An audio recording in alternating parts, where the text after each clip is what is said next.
Good morning, Ian Crouch with your 8:30 Hunter News update. A man is recovering in hospital following a violent home invasion at Farley overnight. Police say two armed men stormed the home in Maplewell Circuit just before 11 p.m. and threatened the five occupants while demanding money. One of the alleged offenders was armed with a baseball bat. It's not clear at this stage if their demands were met before they fled. A 22-year-old man was taken to Maitland Hospital for treatment of non-life-threatening injuries. Police have set up a crime scene as investigations continue. A man is recovering in the John Hunter Hospital after being pulled unconscious from the water at 1 Mile Beach. On-duty lifeguards went to the man's aid, administering CPR before paramedics arrived. He was stabilised on the beach before being flown to hospital in a serious condition by the region's Westpac rescue helicopter.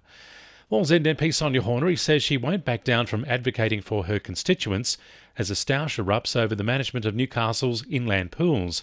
It comes after Lord Mayor Newcastle Nelms accused the MP of bullying, claiming Sonia Hornery had been telling her how to vote over the awarding of pool management contracts. The Lord Mayor recused herself from voting on the matter at Tuesday night's meeting, citing the conflict with the former councillor and current MP. Remaining councillors voted to handball responsibility to the CEO.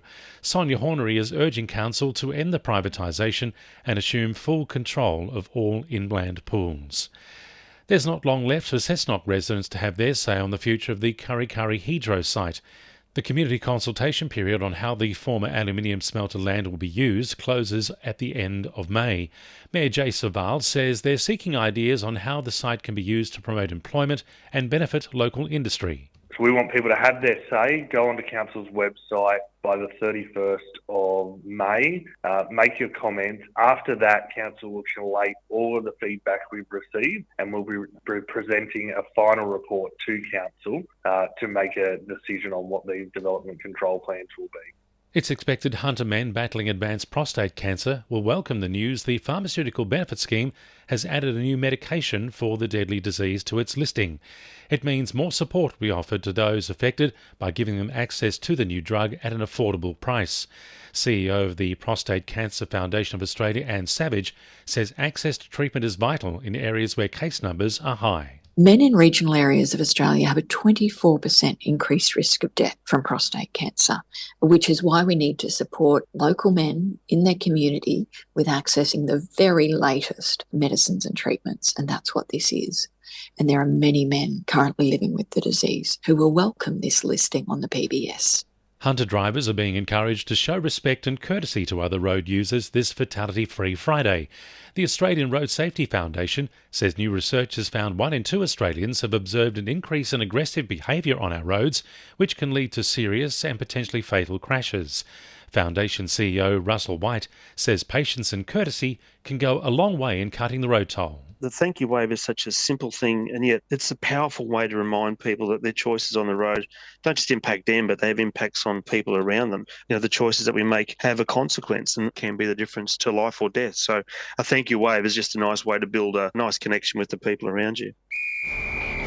2NURFM Sport. Knights back rower Jack Johns is looking forward to this weekend's rematch with younger brother Cooper when the club takes on Manly at home on Sunday. The game will be Jack's first time in the run-on side at McDonald Jones Stadium after playing most of his career off the bench. He says the two of them playing in Newcastle will be a special occasion. Meanwhile, NRLW half Jessie Southwell has revealed she knew about her State of Origin call-up months before it was announced.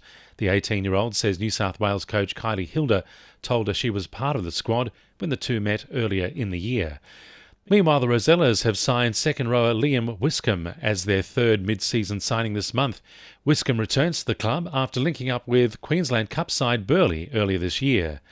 Edgeworth have defeated Charlestown 2-0 in extra time to advance to the 6th round of the Australia Cup, and Hunter triathlete Nathan Stewart hasn't decided if he'll compete in next year's Ultraman after pulling out of this year's event in Noosa due to COVID.